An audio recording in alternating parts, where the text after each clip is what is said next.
Bonjour, bienvenue sur cette nouvelle vidéo. Aujourd'hui je vais vous montrer comment réaliser vos propres spinnerbait.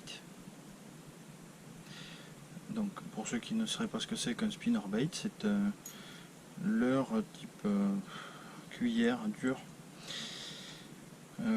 donc avec un hameçon, une partie plombée, une jupe et une à plusieurs palettes.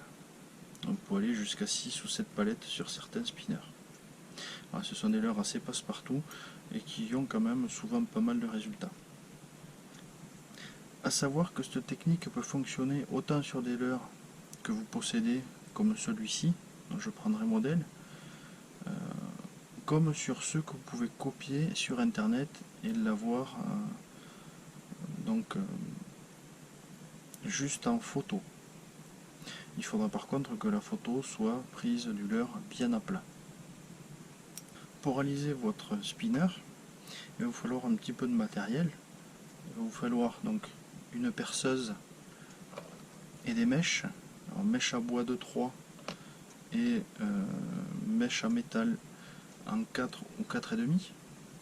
Il va vous falloir des crayons à papier, une pince coupante, une planche en bois, alors type parquet, assez large si possible. Il va vous falloir une pince,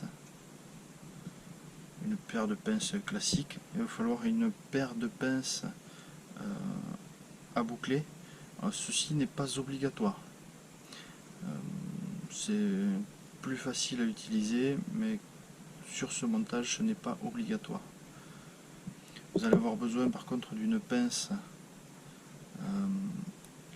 à anneau brisé. Là non plus ce n'est pas obligatoire, mais c'est vraiment plus facile de l'avoir. Vous allez avoir besoin de quelques clous, des clous classiques en diamètre 3 ou de 8.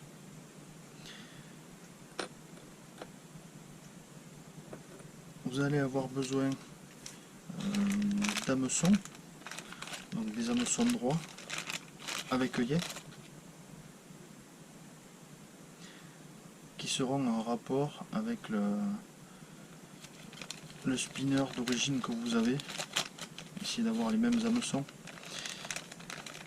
Il va vous falloir de la corde à piano. Alors vous avez le choix, soit vous achetez de la corde à piano déjà droite, soit vous achetez de la corde à piano en vrac, mais il faudra la redresser un petit peu. Il va vous falloir également donc des anneaux brisés et hop, je vais essayer d'ouvrir ça. Il va vous falloir également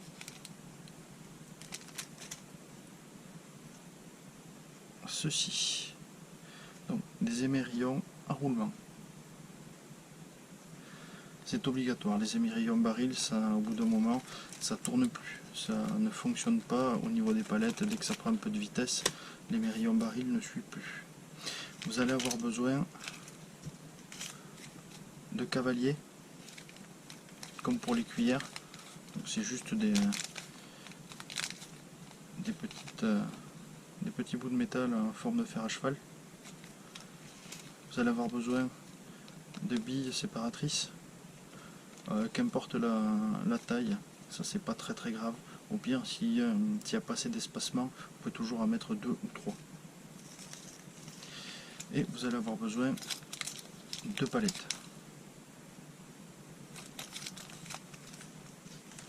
Il vous faudra un briquet, un plomb. Alors, le mieux c'est d'avoir à peu près le poids de votre spinner d'origine. Que là j'ai pas, pour l'exemple il m'aurait fallu un plomb en 14 ou 15 grammes, j'en ai qu'en 10, donc je vous montrerai quand même en 10 pour voir le résultat que ça donne. Après c'est pas très grave, c'est simplement que votre spinner sera un petit peu moins lourd. Je vous conseille aussi pour quand vous utilisez cette technique donc avec le plomb bulette, d'avoir du plastifiant. Ça vous permettra de colorier votre plomb. Il suffit de faire chauffer votre plomb et de le tremper dedans.